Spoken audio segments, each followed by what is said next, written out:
ಸರ್ಕಾರ ನಡೆಸಕ್ ಬರ್ದಿಲ್ಲರಲ್ಲ ಚೇರ್ ಮೇಲೆ ಕುತ್ಕೋಬಾರ್ದು. ಗೌರ್ಮೆಂಟ್ ಸರ್ಕಾರ ನಡೆಸಬೇಕಾದ್ರೆ ಕಾಲ್ ಗುಣ ಚೆನ್ನಾಗಿರ್ಬೇಕು. ಇಷ್ಟು ಬರಗಾಲ ಬಂದಿದೆ, ಬರೀ ಅವ್ರ ರಾಜಕೀಯನ ಇಂಪಾರ್ಟೆಂಟ್ ಅಲ್ಲ. ಪಿ.ಸಿ. ಮೋಹನ್ ಗೆಲ್ತಾರೆ, ಅದು ಸೆಕೆಂಡ್ರಿ. ಸೀಟ್ ಹಂಚೋದು ಕರೆಕ್ಟ್ ಆಗಿ ಹಂಚಿಲ್ಲ ಮೇಡಮ್. ಮೈತ್ರಿ ಬೇಕಾಗಿರ್ಲಿಲ್ಲ.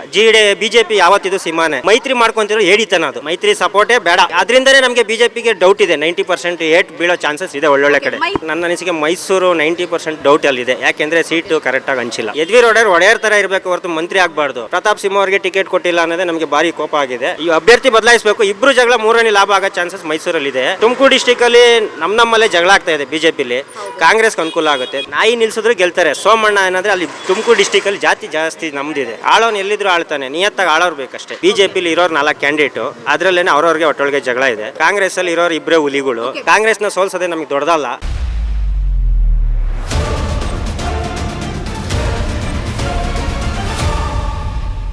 ಸರ್, ತಮ್ಮ ಹೆಸರು? ಶಂಕರ್. ಲೋಕಸಭಾ ಚುನಾವಣೆ ಬರ್ತಾ ಇದೆ. ಈಗ ಆಲ್ರೆಡಿ ಟಿಕೆಟ್ ಅನೌನ್ಸ್ ಆಗಿದೆ. ಬಿಜೆಪಿಯಿಂದ ಪಿ.ಸಿ. ಮೋಹನ್, ಕಾಂಗ್ರೆಸ್ ಇಂದ ಮನ್ಸೂರ್ ಅಲಿ ಖಾನ್ ಇದ್ದಾರೆ. ಯಾರು ಗೆಲ್ಲಬಹುದು ಅನ್ಸುತ್ತೆ? ಮೋದಿ ಮೇನ್ ಒಂದು. ಸರ್ಕಾರ ನಡೆಸಕ್ ಬರ್ದಿಲ್ಲರಲ್ಲ ಚೇರ್ ಮೇಲೆ ಕುತ್ಕೋಬಾರ್ದು. ಗೌರ್ಮೆಂಟ್ ಸರ್ಕಾರ ನಡೆಸಬೇಕಾದ್ರೆ ಕಾಲ್ ಗುಣ ಚೆನ್ನಾಗಿರ್ಬೇಕು. ಸರಿನಾ? ಇಷ್ಟು ಬರಗಾಲ ಬಂದಿದೆ, ಬರೀ ಅವ್ರ ರಾಜಕೀಯನ ಇಂಪಾರ್ಟೆಂಟ್ ಅಲ್ಲ. ಫಸ್ಟ್ ಬರಗಾಲನ ಏನು ಮಾಡಬೇಕು ಅನ್ನೋದು ಇಂಪಾರ್ಟೆಂಟ್. ಪಿ.ಸಿ. ಮೋಹನ್ ಗೆಲ್ತಾರೆ, ಅದು ಸೆಕೆಂಡ್ರಿ. ಸೀಟ್ ಹಂಚೋದು ಕರೆಕ್ಟಾಗಿ ಹಂಚಿಲ್ಲ. ಓಕೆನಾ? ಅಂತ ಪ್ರತಾಪ್ ಸಿಂಹ ಅವ್ರಿಗೆ ಹಂಚಿಲ್ಲ. ಒಂದು ತೊಂದರೆನಾ? ಎಲ್ಲೇ ಯಾರೇ ಮಿನಿಸ್ಟರ್ ಆಗಲಿ, ಸಿ ಎಮ್ ಏನಾರು ಆಗ್ಬೋದು. ಫಸ್ಟ್ ಅವ್ರ ಯೋಗ್ಯತೆ ಇರೋರಿಗೆ 4 ಜನ ಯೋಚನೆ ಮಾಡಿ ಓಟ್ ಹಾಕ್ಲಿ ಅಂತ ನಾನು ಎಲ್ಲರಿಗೂ ಹೇಳ್ಕೊಂಡು. ಈಗ ಪಿ.ಸಿ. ಮೋಹನ್ ಅವರು ಗೆಲ್ತಾರೆ ಅಂತ ಹೇಳಿದ್ರೆ, ಹಾಗಾದ್ರೆ ಲಾಸ್ಟ್ ಟೈಮ್ ಎಲ್ಲ ಅವರು ಕೆಲಸಗಳನ್ನ ಮಾಡಿದಾರ ಹೇಗೆ? ಪಿ.ಸಿ. ಮೋಹನ್ ಬಗ್ಗೆ ಏನು ತೊಂದರೆ ಇಲ್ಲ. ಅವರು ಚೆನ್ನಾಗಿ ಕೆಲಸ ಮಾಡಿದ್ದಾರೆ. ಅದ್ರ ಬಗ್ಗೆ ಮಾತಾಡಂಗಿಲ್ಲ. ನಾನು ಎಲ್ಲರಿಗೂ ಹೇಳ್ತಾ ಇರೋದು ಎಮ್.ಎಲ್.ಎ ಬಗ್ಗೆ ಮಾತಾಡೋಣ. ಜೊತೆಗೆ ಇಲ್ಲ ಯಾರು ನಮ್ಗೆ ಎನ್.ಎ. ಹ್ಯಾರಿಸ್ ಅವರು ಕೆಲಸ ಮಾಡಿದಾರ ಹೇಗೆ? ಅವ್ರ ಬಗ್ಗೆ ನಾವು ಮಾತಾಡೋಕ್ಕಾಗಲ್ಲ. ಬಿಜೆಪಿ ಅವರು ಡೈರೆಕ್ಟ್ ಆಗಿ ಹೇಳ್ಬಿಡ್ತೀನಿ. ಬಿಜೆಪಿ ಅವರು ಇರ್ಬೋದು, ಕಾಂಗ್ರೆಸ್ ಅವರು ಇರ್ಬೋದು, JDS ಅವರು ಇರ್ಬೋದು, ಯಾವುದೇ ಪಕ್ಷದವ್ರು ಇರ್ಬೋದು. ಪ್ರಶ್ನೆ ಇಷ್ಟೇ, ಎಮ್.ಎಲ್.ಎ ಕೆಲಸ ಮಾಡಿದಾರಾ ಇಲ್ವಾ ಅಂತ. ಎಮ್.ಎಲ್.ಎ ಅವರು ಇಲ್ಲಿ ಕೆಲಸ ಮಾಡಿದ್ದಾರೆ. ಅವ್ರ ಏರಿಯಾಗೆ ಏನು ಮಾಡಬೇಕೆಲ್ಲ ಮಾಡಿದ್ರೆ ಮಾಡಿದ್ದಾರೆ ಅನ್ನಿ, ಮಾಡಿಲ್ಲ ಅಂದ್ರೆ ಮಾಡಿಲ್ಲ ಅನ್ನಿ. ಅದರಲ್ಲಿ ಏನೂ ಇಲ್ಲ. ನೀವು ಬಿಜೆಪಿ ಅವರಾದ್ರೂ ಆಗಿ, JDS ಅವರಾದ್ರೂ ಆಗಿ, ನಿಮ್ಮ ಅಭಿಪ್ರಾಯ ನೀವು ಹೇಳ್ಬೋದು. ಹಾಗಾಗಿ ನಾವು ಬಿಜೆಪಿರಾಗಿ ಹೇಳ್ತಿದ್ದೀವಿ, ಕಾಂಗ್ರೆಸ್ ಎಮ್.ಎಲ್.ಎನೇ ಬರಲಿ, ಬಿಜೆಪಿರೇ ಬರಲಿ, ಯಾರೇ CM ಆಗಬೇಕು ಅಂದ್ರೆ ಅವ್ನು ಫಸ್ಟ್ ಕರೆಕ್ಟಾಗಿ ಇದ್ದು CM ಸೀಟಿಗೆ ಕುತ್ಕೋಬೇಕು. ಓಕೆ, ಅಂದ್ರೆ ನಿಮ್ಮ ಪ್ರಕಾರ ಈಗಿರುವಂತಹ CM ಸೂಕ್ತ ಅಲ್ಲ ಅಂತ ನೀವು ಹೇಳ್ತಾ ಇರೋದು? ಅವ್ನು CM ಅಲ್ಲ, DK-ಶಿಗೆ ಒಂದು ಚಾನ್ಸ್ ಕೊಟ್ಟು ನೋಡಲಿ. ಅವ್ನು ತಾಕತ್ತಿದ್ರೆ ಅವಾಗ CM ಅಂತ ನಾನು ಒಪ್ಕೊತೀನಿ. ಯಾಕೆ ಸರ್ DK-ಶಿ ಅವರು ಆಗಬೇಕು?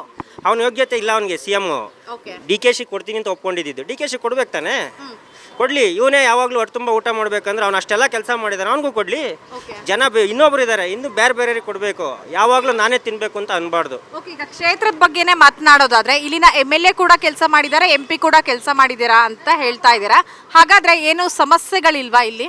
ಸಮಸ್ಯೆ ಇದೆ ನೀರಿಂದು, ಅದು ತೊಂದರೆ ಅಲ್ಲ. ಎಲ್ಲ MLA ಕೆಲಸ ಮಾಡಿದ್ದಾರೆ, MP-ನೂ ಕೆಲಸ ಮಾಡಿದ್ದಾರೆ. ಏನಂದ್ರೆ ಸಮಸ್ಯೆ ಬಂದಂತಹ ಸಂದರ್ಭದಲ್ಲಿ ಸ್ಪಂದಿಸಿದಾರಾ ಹೇಗೆ MLA? ಇವಾಗೆಲ್ಲ ಎಚ್ಚೆತ್ಕೊಂಡಿದ್ದಾರೆ. ಇವಾಗ ಸ್ವಲ್ಪ ಸಮಸ್ಯೆ ಆಗಿದೆ. ಅದು ನಮ್ಮ ಏರಿಯಾಗೆ ಒಂದೇ ಅಲ್ಲ, ಎಲ್ಲ ಏರಿಯಾಗೂ ಆಗಿದೆ. ಇವ್ರ ಪ್ರಾಬ್ಲಮ್ ಅಲ್ಲ, ಅದು MLA ಪ್ರಾಬ್ಲಮ್ಮು ಅಲ್ಲ, ಜನಗಳ ಪ್ರಾಬ್ಲಮ್ಮು. ಜನಗಳು ಮಾಡಿದ ಅನುಭವಿಸಲೇಬೇಕು. ಕಷ್ಟ ಇದು. ಓಕೆ, ಈಗ ಲೋಕಸಭಾ ಚುನಾವಣೆಗಾಗಿ ಬಿಜೆಪಿ ಹಾಗೆ JDS ಏನು ಮೈತ್ರಿ ಮಾಡ್ಕೊಂಡಿದೆ. ಮೈತ್ರಿ ಬಗ್ಗೆ ತಮ್ಮ ಅಭಿಪ್ರಾಯ ಏನು? ಮೇಡಮ್, ಮೈತ್ರಿ ಬೇಕಾಗಿರಲಿಲ್ಲ. ಬಿಜೆಪಿ ಯಾವತ್ತಿದು ಸಿಮಾನೆ ಮೈತ್ರಿ ಮಾಡ್ಕೊತಿರೋ ಹೇಳಿತನ ಅದು. ನಾವು ಹೆಂಗಿದ್ರು ಬಿದೋಗ್ತೀವಿ ಅಂತ ಮೈತ್ರಿತನ ಮಾಡ್ಕೊಂಡಿದ್ದಾರೆ. ನಮಗೆ ಬೇಕಾಗಿರಲಿಲ್ಲ. ಮೈತ್ರಿ ಸಪೋರ್ಟೇ ಬೇಡ. ಯಾಕೆ ಅಂದರೆ ನಮ್ಮ ಬಿಜೆಪಿ ಇನ್ನೂ ಸೀಟ್ ಇದೆ, ನಿಂತ್ಕೊಳ್ಳೋ ಕ್ಯಾಂಡಿಡೇಟ್ ಇದ್ದಾರೆ. ಏನೋ ಅನಿವಾರ್ಯ ಅವ್ರಿಗೆ ಬೇಕಾಗಿತ್ತು, ಮೈತ್ರಿಗೆ ಬಂದಿದ್ದಾರೆ. ಕುಮಾರಸ್ವಾಮಿ ಒಳ್ಳೆ ಕ್ಯಾಂಡಿಡೇಟ್, ಇಲ್ಲ ಅಂತಲ್ಲ. ಏನಂದರೆ ಮೈತ್ರಿ ನಮಗೆ ಉಪಯೋಗ ಇರಲಿಲ್ಲ. ಅದರಿಂದನೇ ನಮಗೆ ಬಿಜೆಪಿಗೆ ಡೌಟ್ ಇದೆ. 90% ಏಟ್ ಬೀಳೋ ಚಾನ್ಸಸ್ ಇದೆ ಒಳ್ಳೊಳ್ಳೆ ಕಡೆ. ಮೈತ್ರಿ ಅಭ್ಯರ್ಥಿಗಳು ಎಷ್ಟು ವಿನ್ ಆಗ್ಬೋದು? ಕಾಂಗ್ರೆಸ್ಗೆ ಎಷ್ಟು ಸೀಟ್ ಬರ್ಬೋದು? ಮೇಡಮ್, ಇದನ್ನು ಎಲ್ಲ ಕಡೆ ಆಗ್ತಾರೆ. ಯಾಕೆ ಅಂದರೆ ಮೈತ್ರಿ ಅಂತ ಬರಲ್ಲ. ಇದು ನಮ್ಮದು ಬಿಜೆಪಿ 25 ಬಿಜೆಪಿ, 3 JDS, ಈ ಕಡೆ 28 ಕಾಂಗ್ರೆಸ್. ಯಾರಿಗೆ ಎಷ್ಟು ಬರ್ಬೋದು? JDS ಇಂದ 1 ಸೀಟ್ ಕನ್ಫರ್ಮ್ ನಮ್ಮ ಹಾಸನ ಬರುತ್ತೆ. ಇದು ಇನ್ನು ಮಂಡ್ಯದ ಏನು ತೊಂದರೆ ಪ್ರಾಬ್ಲಮ್ ಅಲ್ಲಿ ಗೊತ್ತಿಲ್ಲ. ಅವರು ಸೀಟ್ ಹಂಚ್ಬೇಕಾದ್ರು ತೊಂದರೆ. 25ರಲ್ಲಿ ಎಷ್ಟು ಬರ್ಬೋದು ಸರ್? 25ಕ್ಕೆ 25 ಬರುತ್ತೆ. ನನ್ನ ಅನಿಸಿಕೆ ಮೈಸೂರು 90% ಡೌಟ್ ಅಲ್ಲಿದೆ. ಯಾಕೆಂದರೆ ಸೀಟು ಕರೆಕ್ಟಾಗಿ ಹಂಚಿಲ್ಲ. ಓಕೆ, ಅಲ್ಲ ಯದುವೀರ್ ಒಡೆಯರ್ ಕೂಡ ಇದ್ದಾರೆ. ಯದುವೀರ್ ಒಡೆಯರ್ ಥರ ಇರಬೇಕು ಹೊರತು ಮಂತ್ರಿ ಆಗಬಾರ್ದು. ಪ್ರತಾಪ್ ಸಿಂಹ ಏನು ಕೆಲಸ ಮಾಡಿಲ್ಲ ಅಂತಲ್ಲ, ಕೆಲಸ ಮಾಡಿದ್ದಾರೆ. ಪ್ರತಾಪ್ ಸಿಂಹ ಅವರಿಗೆ ಟಿಕೆಟ್ ಕೊಡದೇ ಇರೋದು ನಿಮ್ಮ ಅಸಮಾಧಾನಕ್ಕೆ ಕಾರಣ ಆಗಿದೆ. ಪ್ರತಾಪ್ ಸಿಂಹ ಅವರಿಗೆ ಟಿಕೆಟ್ ಕೊಟ್ಟಿಲ್ಲ ಅನ್ನೋದೇ ನಮಗೆ ಭಾರಿ ಕೋಪ ಆಗಿದೆ. ಇವ್ರಿಗೆ ಯದುವೀರ್ ಅವ್ರಿಗೆ ಬೇಕಾಗಿಲ್ಲ ಯೋಗ್ಯತೆ. ಅವ್ರು ಏನಿದ್ರು ರಾಜನ್ ಥರನೇ ಇರಬೇಕಾಗಿತ್ತು. ಇದು ಬೇಕಾಗಿಲ್ಲ. ಇನ್ನೂ ಟೈಮ್ ಇದೆ. 4 ಜನ ಎಷ್ಟು ಜನ ಮಾತಾಡ್ತಾ ಇದ್ದಾರೆ, ಅದ್ರ ಬಗ್ಗೆ ತಿಳ್ಕೊಂಡು ನಾಳೆ ದಿವಸ ಅವ್ರು ಸೀಟ್ ಬಿಟ್ಕೊಟ್ರೆ ಒಳ್ಳೇದು. ಅಭ್ಯರ್ಥಿನ ಬದಲಾಯಿಸಬೇಕು ಅಂತಾನ ಹೇಗೆ? ಈ ಅಭ್ಯರ್ಥಿ ಬದಲಾಯಿಸಬೇಕು. ಇಬ್ಬರು ಜಗಳ ಮೂರನೇ ಲಾಭ ಆಗೋ ಚಾನ್ಸಸ್ ಮೈಸೂರಲ್ಲಿದೆ. ಇನ್ನೊಂದು ತುಮಕೂರು ಡಿಸ್ಟಿಕ್ ಒಂದು ಹೇಳ್ತೀನಿ. ತುಮಕೂರು ಡಿಸ್ಟಿಕಲ್ಲಿ ನಮ್ಮಲ್ಲೇ ಜಗಳ ಆಗ್ತಾ ಇದೆ. ಬಿಜೆಪಿಲಿ ಕಾಂಗ್ರೆಸ್ಗೆ ಅನುಕೂಲ ಆಗುತ್ತೆ. ದಯವಿಟ್ಟು ನಮ್ಮ ಸ್ವಾಮಿ ಅವರು ತಮಗೆ ಟಿಕೆಟ್ ಕೊಟ್ಟಿಲ್ಲ ಅಂತ ಅವರು ಬಂಡಾಯ ಅಸಮಾಧಾನದಲ್ಲಿದ್ದಾರೆ. ಸೊ ವಿ ಸೋಮಣ್ಣ ಅವ್ರಿಗೆ ಇದರಿಂದ ಹಿನ್ನಡೆ ಆಗತ್ತಾ ಹಾಗಾದ್ರೆ? ಅಲ್ಲಿ ಏನಂದರೆ ನಮ್ಮ ಜಾತಿಗಳು ಜಾಸ್ತಿ ಇದೆ. ಜಾತಿ ವಿಧಗಳಿಂದ ತುಮಕೂರಲ್ಲಿ 90% ಬಿಜೆಪಿ ಹೊಡೆಯೋ ಚಾನ್ಸಸ್ ಇದೆ. ಮಾಧುಸ್ವಾಮಿ ಅವರು ದಯವಿಟ್ಟು ನಾವು ಹಳ್ಳಿ ಜನಾಗಿ ಹೇಳ್ತಿದ್ದೀವಿ, ದಯವಿಟ್ಟು ನಾವು ಬಳಸ್ಕೊಳ್ಬೇಕು, ಬೇರೆಯವ್ರಿಗೆ ಉಪಯೋಗ ಮಾಡಬೇಡಿ. ಮುದ್ದಹನುಮೇಗೌಡರಿಗೆ ಇದೆಲ್ಲ ಪ್ಲಸ್ ಪಾಯಿಂಟ್ ಆಗುತ್ತಾ ಇದು ಬಿಜೆಪಿಯಲ್ಲಿನ ಅಸಮಾಧಾನ? ಯಾವತ್ತಿದ್ರೂ ತುಮಕೂರು ಡಿಸ್ಟಿಕಲ್ಲಿ ದೊಡ್ಡದೇನಲ್ಲ, ಫೈಟ್ ಇದೆ. ಆದರೆ ಈ ಸತಿ ಯಾಕೆಂದರೆ ಬಿಜೆಪಿ ಫೈಟ್ ಜಾಸ್ತಿ ಇದೆ. ಮೋದಿ ಅಲ್ಲೇ ತುಂಬ ಇದೆ. ಯಾಕೆಂದರೆ ಸೋಮಣ್ಣ ಅವ್ರು ಗೆಲ್ತಾರಾ ಸೋಲ್ತಾರಾ? ನಾಯಿ ನಿಲ್ಸಿದ್ರು ಗೆಲ್ತಾರೆ. ಸೋಮಣ್ಣ ಏನಂದರೆ ಅಲ್ಲಿ ತುಮಕೂರು ಡಿಸ್ಟಿಕಲ್ಲಿ ಜಾತಿ ಜಾಸ್ತಿ ನಮ್ಮದಿದೆ, ಲಿಂಗಾಯತರು ಜಾಸ್ತಿ ಇದ್ದಾರೆ. ಇನ್ನು ಸೋಮಣ್ಣ ಅವ್ರಿಗೆ ಒಂದು ವ್ಯಾಲ್ಯೂ ಇದೆ. ಇನ್ನು ನಮ್ಮ ಜನ ಅಸಮಾಧಾನ ಇದೆ. ಜಿಲ್ಲಾಧ್ಯಕ್ಷರಿಗೆ ಇರ್ಬೋದು, ಬಿಜೆಪಿಯ ಕಾರ್ಯಕರ್ತರಿಗೆ ಹೊರಗಡೆಯಿಂದ ಬಂದು ಟಿಕೆಟ್ ತೆಗೆದುಕೊಳ್ಳುವಂತ ಅವಶ್ಯಕತೆ ಇರಲಿಲ್ಲ. ಇಲ್ಲಿ ಅವರಿಗೆ ಯಾರಿಗಾದ್ರೂ ಕೊಡಬಹುದಿತ್ತು ಅಂತ ಫಸ್ಟ್ ಹೋದ ವರ್ಷ ಕೊಡ್ಬೇಕಾದ್ರೆ ಯೋಚನೆ ಮಾಡಿದರೆ ಈ ಮಾತು ಅವರು ಇಡೀ ಜನನೇ ಕೇಳ್ಬೋದಿತ್ತು. ಹೋದ ವರ್ಷ ಕುಮಾರಸ್ವಾಮಿ ಇವರು ದೇವೇಗೌಡರಿಗೆ ಯಾಕೆ ಕೊಟ್ಟರು? ಇದೇ ಥರ ನಾವು ಬಿಜೆಪಿಯವರು ನಮ್ಮ ಜನಾಂಗಕ್ಕೆ ಕೊಟ್ಟಿದ್ದಾರೆ. ಅದು ತಪ್ಪೇನಲ್ಲ. ಆಳೋನು ಎಲ್ಲಿದ್ರು ಆಳ್ತಾನೆ, ನಿಯತ್ತಾಗಿ ಆಳೋರು ಬೇಕಷ್ಟೇ. ಹಾಗಾದ್ರೆ ಈ ಬಾರಿ ಟಿಕೆಟ್ ಹಂಚಿಕೆ ಮಾಡೋದ್ರಲ್ಲಿ ಬಿಜೆಪಿ ಹೈಕಮಾಂಡ್ ಎಡವಿದೆ ಅಂತನಾ? ಎಡವಿದೆ. ಅವ್ರು ತಿಳ್ಕೊಬೇಕಾಗಿತ್ತು, ಏನೋ ತಪ್ಪು ಮಾಡಿದ್ದಾರೆ. ಆದರೂ ಮೋದಿ ಅಲ್ಲಿಂದ ಗೆಲ್ಲೋ ಚಾನ್ಸಸ್ ಇದೆ. ಈಗಲೂ ತಪ್ಪನ್ನ ತಿಳ್ಕೊಂಡು ಮುಂದೆ ಬಂದರೆ ಒಳ್ಳೆಯದು. ನಿಜಕ್ಕೂ ಮೋದಿ ಅಲೆಲ್ಲೇ ಅಭ್ಯರ್ಥಿ ಗೆಲ್ಬೇಕಾ? ಅಭ್ಯರ್ಥಿಗೆ ಆಗಿರುವಂತಹ ಒಂದು ವರ್ಚಸ್ಸು ಅವ್ರದೇ ಒಂದು ಅಲೆ ಇರಬೇಕಲ್ವಾ ಎಲೆಕ್ಷನ್ ಅಂತ ಬಂದಾಗ? ಇಲ್ಲಿ ಮೋದಿ ಅಲೆಗಿನ ಇಲ್ಲಿ ಪಾರ್ಟಿನ ಅಲೆಗಳು ಜಾಸ್ತಿ ಇದೆ. ಪಾರ್ಟಿನ ಮೇಂಟೈನ್ ಮಾಡೋ ಕೆಪಾಸಿಟಿ ಯಾರಿಗೂ ಇಲ್ಲ. ಬಿ ಜೆ ಪಿಲಿ ಇರೋರು 4 ಕ್ಯಾಂಡಿಡೇಟು, ಅದರಲ್ಲೇ ಅವ್ರವ್ರಿಗೆ ಒಟ್ಟೊಳಗೆ ಜಗಳ ಇದೆ. ಕಾಂಗ್ರೆಸ್ಸಲ್ಲಿ ಇರೋರು ಇಬ್ಬರೇ ಹುಲಿಗಳು. ಬಿಜೆಪಿ ಕಾರ್ಯಕರ್ತರಾಗಿ ಬಿಜೆಪಿಯಲ್ಲಿ ಬಂಡಾಯ ಇದೆ, ಗೊಂದಲ ಇದೆ, ಅಸಮಾಧಾನ ಇದೆ ಅನ್ನೋದನ್ನ ಒಪ್ಕೊಳ್ತೀರಾ? ಹೌದು, ಪಕ್ಕ ಇದೆ. ಅವ್ರವ್ರಿಗೆ ಆಗಲ್ಲ. ಯಡಿಯೂರಪ್ಪ ಅವರು ದೊಡ್ಡವರೇ ಆಗಿರ್ಬೋದು, ಇಲ್ಲ ಚಿಕ್ಕವರಾಗಿರ್ಬೋದು. ನಾನು ಒಂದು ಡೈರೆಕ್ಟಾಗಿ ಹೇಳ್ತೀನಿ, 4 ಜನಕ್ಕೆ ಮೋಸ ಮಾಡಿದಾರೋ ಸುಳ್ಳು ಹೇಳಿದಾರೋ ಗೊತ್ತಿಲ್ಲ. ಒಳ್ಳೆ ಕ್ಯಾಂಡಿಡೇಟ್ನ ಇಳಿಸಿದ್ದೇ ನಮಗೆ ಕಾಂಗ್ರೆಸ್ಸಲ್ಲಿ ಏಟ್ ಬಿದ್ದಿದೆ ಈ ಸತಿ. ಅಂದರೆ ವಿಧಾನಸಭಾ ಚುನಾವಣೆಯಲ್ಲಿ ಹೀನಾಯವಾಗಿ ಬಿಜೆಪಿ ಸೋಲೋದಕ್ಕೆ ಬಿಜೆಪಿನೇ ಕಾರಣ ಅಂತ ಹೇಳ್ತಾ ಇದ್ದೀರಾ? ಬಿಜೆಪಿ ಕಾರಣ, ಸೋಲೋದಕ್ಕೆ ಕಾರಣನೇ ಸಂತೋಷಿ. ಅದು ಬಿಟ್ಟರೆ ನಮ್ಮ ಒಳೊಳಗಿರೋ ಬಿಜೆಪಿ ಕ್ಯಾಂಡಿಡೇಟ್ಗಳೇ. ಅದ್ರ ಬಗ್ಗೆ ನಾನು ಡೈರೆಕ್ಟಾಗಿ ಹೇಳ್ತೀನಿ, ನಾವು ಸೋಲ್ಸ್ಕೊಂಡಿದ್ದೀವಿ. ತಪ್ಪು ನಮ್ಮದೇ ಇದೆ, ಇಲ್ಲ ಅಂತ ಹೇಳಲ್ಲ. ನಮ್ಮ ಜನಾಂಗಗಳು ನಾವು ಎಲ್ಲಿ ಓಟ್ ಹಾಕ್ಬೇಕು ನಾವು ಓಟ್ ಹಾಕಿದ್ದಾರೆ. ಸಮರ್ಥ ನಾಯಕರು ಇದ್ದಾರಾ ಇಲ್ವಾ ಸರ್ ಬಿಜೆಪಿಯಲ್ಲಿ, ರಾಜ್ಯ ಬಿಜೆಪಿಯಲ್ಲಿ? ಈ ಕಿಂಗ್ ಮೇಕರ್ ಇದ್ದಾರೆ. ಇವಾಗ ತಿಳ್ಕೊಂಡು ಇವ್ರು ಬೆಳೆಸಿದ್ರೆ ಬಿಜೆಪಿ ವಿನ್ ಇದೆ. ಯಾರು ಕಿಂಗ್ ಮೇಕರ್? ಯಾರು ಸರ್? ರಾಜಾ ಹುಲಿ ವಿಜಯೇಂದ್ರ ಅವರು. ವಿಜಯೇಂದ್ರ ಅವರು. ಓಕೆ, ಈಗ ಆಲ್ರೆಡಿ ಅವರಿಗೆ ರಾಜ್ಯಾಧ್ಯಕ್ಷರ ಸ್ಥಾನವನ್ನ ಕೊಟ್ಟಿದ್ದಾರೆ. ಸಮರ್ಥವಾಗಿ ಮುನ್ನಡೆಸ್ತಾರಾ? ಹೌದು, 100% ಮುಂದುವರಿಸ್ತಾರೆ. ನೆಕ್ಸ್ಟ್ CM ಆಗೋ ಚಾನ್ಸಸ್ಸು ಇದೆ. ಈಗ ಆಲ್ರೆಡಿ ಮತ್ತೆ ಒಂದು ಆನೆ ಬಲ ಬಂದಿದೆ. ಜನಾರ್ದನ್ ರೆಡ್ಡಿ ಅವರು ಬಿಜೆಪಿ ಸೇರ್ಪಡೆ ಆಗಿದ್ದಾರೆ. ಇದರಿಂದ ನಮಗೆ 100 ಆನೆ ಬಲ ಬಂದಂಗಾಗಿದೆ. ಕಾಂಗ್ರೆಸ್ನ ಸೋಲ್ಸೋದೇ ನಮಗೆ ದೊಡ್ಡದಲ್ಲ. ಆದರೆ ನಮ್ಮ ಜನ ಯಾವತ್ತೇ ಅಲ್ಲಿ ಪಕ್ಷ ಬೇಕಾಗಿಲ್ಲ, ನಮ್ಗೆ ಒಳ್ಳೇದಾಗದನ್ನ ಯೋಚನೆ ಮಾಡಬೇಕು. ನೀವು ಜನಾರ್ದನ್ ರೆಡ್ಡಿ ಅವ್ರನ್ನ ಬಿಜೆಪಿಗೆ ಬಂದಿರೋದ್ರಿಂದ ಆನೆ ಬಲ ಬಂದಿದೆ ಅಂತ ಹೇಳಿದ್ರೆ, ಬಟ್ ಗಂಗಾವತಿ ಜನ ಅವರು ಪಕ್ಷೇತರ ಅಭ್ಯರ್ಥಿ ಪ್ರಾದೇಶಿಕ ಪಕ್ಷ ಅನ್ನೋ ಕಾರಣಕ್ಕೆ ಅವರಿಗೆ ಜಯಬೇರಿ ಹಾಕಿದ್ರು. ಸೊ ಗೆಲ್ಸಿದ್ರು. ಬಟ್ ಎಲ್ಲ ಹೋಯ್ತು. ಆ ಕಾರ್ಯಕರ್ತರು ಏನು ಅಂದರೆ ಈಗ MP ಎಲೆಕ್ಷನ್ ತೋರಿಸ್ತಾರೆ.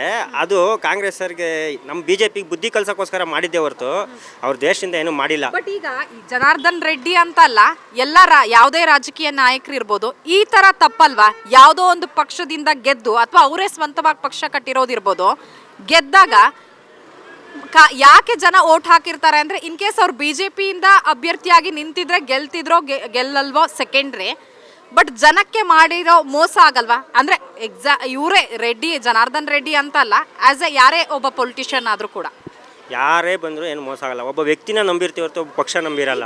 ಇನ್ ಕೇಸ್ ಯಾರೋ ಒಬ್ರು ಬಿಜೆಪಿಯಿಂದ MLA ಟಿಕೆಟ್ ತೆಗೆದುಕೊಂಡಿರ್ತಾರೆ, ಸೊ ಗೆದ್ದಿರ್ತಾರೆ. ಈಗ MP ಟಿಕೆಟ್ ಅಷ್ಟೊತ್ತಿಗೆ ಅಥವಾ MP ಚುನಾವಣೆ ಅಷ್ಟೊತ್ತಿಗೆ ಕಾಂಗ್ರೆಸ್ಗೆ ಹೋದ್ರೆ ಅದು ಏನು ತೊಂದರೆ ಇಲ್ಲ. ಜನ ಯಾಕೆಂದರೆ ಪಕ್ಷ ನಂಬಿರಲ್ಲ. ಅದು ST ಸೋಮಶೇಖರ್ ಎಕ್ಸಾಂಪಲ್, ಅವ್ರ ಬಗ್ಗೆ ನಾವು ಮಾತಾಡೋಕ್ಕಲ್ಲ. ಅವ್ರ ತಪ್ಪು ಅದು ಏನು ನಮ್ಗೆ ಗೊತ್ತಿಲ್ಲ. ನೀವು ಪಕ್ಷಾಂತರ ತಪ್ಪು ಅಂತ ಹೇಳ್ತಿಲ್ಲ ಹಾಗಾದ್ರೆ? ಪಕ್ಷ ತಪ್ಪು ಅಂತ ಹೇಳ್ತಿಲ್ಲ, ಜನಗಳ ತಪ್ಪು. ಜನ ಯಾವತ್ತು ನಮ್ಮನ್ನ ಆಳೋರು ದೊರೆ ಹೇಗಿರ್ಬೇಕು ಅನ್ನೋ ಜನ ತಿಳ್ಕೊಬೇಕು. ಅಂದ್ರೆ ಈಗ ಜನಾರ್ದನ್ ರೆಡ್ಡಿಯನ್ನ ಗೆಲ್ಸಿದ್ದೆ ಜನಗಳ ತಪ್ಪು ಅಂತನಾ ಹೇಗೆ? ನಾನು ರೆಡ್ಡಿ ಬಗ್ಗೆ ಹೇಳ್ತಾ ಇಲ್ಲ, ಅಲ್ಲಿ CM ಬಗ್ಗೆ ಹೇಳ್ತಾ ಇರೋದು. ಅಲ್ಲಿ ನಮ್ಮ ಮಿನಿಸ್ಟರ್, ನಾವು ಪಕ್ಷಾಂತರ ಪರ್ವದ ಬಗ್ಗೆ ಮಾತಾಡ್ತಾ ಇದ್ವಿ. ಒಂದ್ ಕಡೆ ಟಿಕೆಟ್ ತಗೊಳ್ತಾರೆ, ಗೆಲ್ತಾರೆ, ಆದ್ರೆ ಇನ್ನೊಂದ್ ಕಡೆ ಹಾರ್ತಾರೆ. ಸೊ ಇದ್ರ ಬಗ್ಗೆ ಮಾತಾಡುವಾಗ ಅದ್ರ ಬಗ್ಗೆ ಏನು ಹೇಳ್ಬೇಕಂದ್ರೆ, ಒಂದು ಕಡೆ ಟಿಕೆಟ್ ತೊಗೊಳ್ತಾರೆ, ಒಂದು ಕಡೆ ಟಿಕೆಟ್ ತೊಗೊಳಲ್ಲ. ಅದು ಹೇಳ್ತಾ ಇದ್ದೀರಲ್ಲ, ಅದ್ರ ಬಗ್ಗೆ ನಮ್ಮ ಜನ ನಮ್ಮನ್ನು ನಂಬಿರ್ತಾರೆ. ಅದಕ್ಕೋಸ್ಕರ ನಾವು ಬೇರೆ ಪಕ್ಷದಿಂದ ತೊಗೊಂಡು ನಾವು ನಿಂತ್ಕೊಂಡು ಗೆಲ್ಲೇಬೇಕು. ನಾಳೆ ದಿವಸ ಈ ಥರ ಟೈಮ್ ಬಂದಾಗ ನಾವು ಪಕ್ಷಕ್ಕೆ ನಾವು ಸೇರ್ಕೊಳ್ಳೇಬೇಕು. ನಮ್ಮ ಯೋಗ್ಯತೆ ಬೇರೆಯವ್ರಿಗೆ ಗೊತ್ತಾಗಬೇಕು. ಅಂದರೆ ರಾಜಕಾರಣಿಗಳೆಲ್ಲರೂ ಕೂಡ ಸಮಯ ಸಾಧಕರು ಅಂತ. ಟೈಮ್ ಬಂದಾಗ ನಮ್ಮ ಕಾವಡೆ ನಾವು ಬಿಡಬೇಕು. ಸಮಯ ಸಾಧಕರು ಅನ್ನೋದನ್ನ ಒಪ್ಕೊಳ್ತೀರಾ? ನಾವು ರಾಜ್ಯ ಆಳಕ್ಕಿಂತ ನಿನ್ಬೇಕಾದ್ರೆ ನಾವು ನಿಯತ್ತಾಗಿ ಆಳ್ಬೇಕು. ನಾವು ನಮ್ಮ ಜನಕ್ಕೋಸ್ಕರ ಆಳ್ಬೇಕೇ ಹೊರತು ದುಡ್ಡು ಮಾಡೋಕ್ಕೋಸ್ಕರ ಆಳ್ಬಾರ್ದು. ಬಟ್ ಈಗ ಪಕ್ಷದಿಂದ ಪಕ್ಷಕ್ಕೆ ಹಾರೋದು ಕೂಡ ಒಂಥರ ದುಡ್ಡು ಮಾಡೋ ವಿಚಾರನೇ ಆಗತ್ತೆ, ಜನಕ್ಕೆ ಮಾಡೋ ಅನ್ಯಾಯ ಆಗತ್ತೆ, ಮತದಾರರಿಗೆ ಮಾಡುವಂತಹ ಅನ್ಯಾಯ ಆಗತ್ತೆ. ನಾವು ದುಡ್ಡು ಮಾಡೋಕ್ಕೆ ನಿಂತಿರೋರು ರಾಜಕೀಯದವ್ರು ಜೋರಾಗಿ ದುಡ್ಡು ಮಾಡ್ತಾರೆ, ನಮ್ಮಂಥ ಕಳ್ಳರೂ ದುಡ್ಡು ಮಾಡ್ತಾರೆ. ನಾವು ಜನ ಬುದ್ಧಿ ಕಲಿಯೋತಕ್ಕೆ ರಾಜಕೀಯದವ್ರು ಏನೂ ದಬಕ್ಕಾಗಲ್ಲ. ಫಸ್ಟು ನಾವು ಕರೆಕ್ಟಾಗಿದ್ದರೆ ಎಲ್ಲ ಸರಿ ಆಗುತ್ತೆ. ಓಕೆ, ಈ ಬಾರಿ ಚುನಾವಣೆಯಲ್ಲಿ ಹಾಗಾದ್ರೆ ಮತದಾರರು ಪಾಠ ಕಲಿಸ್ತಾರ? ಯಾರೇ ಅನ್ಯಾಯ ಮಾಡಿದ್ರು ಕೂಡ, ಆ ಪಕ್ಷ ಈ ಪಕ್ಷ ಅಂತ ಅಲ್ಲ, ಸೊ ಕಲಿಸ್ತಾರೆ. ನೋಡೋಣ ಜನಕ್ಕೆ ಎಷ್ಟು ಬುದ್ಧಿ ಇದೆ ಅನ್ನೋದು ಗೊತ್ತಿದೆ. ನನಗೆ ಪ್ರಕಾರ ನಾವು ತಿಳಿದಿರೋ ಪ್ರಕಾರ ಮೋದಿ ಪರವಾಗಿಲ್ಲ ಅಂತ ನಮ್ಮ ಅನಿಸಿಕೆ. ಇಲ್ಲಿ ಸೆಂಟ್ರಲಲ್ಲಿ ಏನಾಗಿದೆ ಅಂದರೆ ಸಿದ್ದರಾಮಯ್ಯ ಸರ್ಕಾರ ಬಂದು ಫ್ರೀ ಬಸ್ನ ನಿಲ್ಲಿಸಬೇಕು ದಯವಿಟ್ಟು. ನಾನೊಬ್ಬ ಆಫ್ಟರ್ ಕ್ಯಾಬ್ ಡ್ರೈವರ್ ಆಗಿ ಹೇಳ್ತೀನಿ, ತುಂಬ ತೊಂದರೆ ಆಗ್ತಾ ಇದೆ.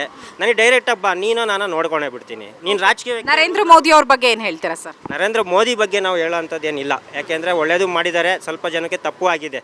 ಯಾಕೆಂದರೆ ನೋಟ್ ಬ್ಯಾನ್ ಮಾಡಿದ್ರು, ಆಧಾರ್ ಕಾರ್ಡು ಅದೆಲ್ಲ ಮಾಡಿದ್ರು, ತುಂಬ ಕಷ್ಟ ಇದೆ. ಓಕೆ, ರಾಹುಲ್ ಗಾಂಧಿ ಅವ್ರ ಬಗ್ಗೆ ಏನು ಹೇಳ್ತೀರಾ? ಅವ್ರು ಇಷ್ಟು ವರ್ಷ ಸರ್ಕಾರ ನಡೆಸಿ ಏನು ದಬಾಕಿದ್ರು, ಇಷ್ಟು ವರ್ಷ ಸರ್ಕಾರ ನಡೆಸಿ ಏನು ಮಾಡಿದ್ರು? ಇವಾಗೆಲ್ಲ ಮೋದಿ 10 ವರ್ಷದಿಂದ ಬಂದು ನಮ್ಮ ಇಂಡಿಯಾನ ಈ ರೇಂಜಿಗೆ ತಂದಿದ್ದಾನೆ. ಇವನು ಏನು ಮಾಡಿದ್ದಾನೆ ಅನ್ನೋ 4 ಜನಕ್ಕೆ ಗೊತ್ತಿದೆ. ನಾವು ಹೇಳೋದೇ ಬೇಕಾಗಿಲ್ಲ, ಜನ ಹೇಳ್ತಾರೆ. Okay sir, thank you. Okay.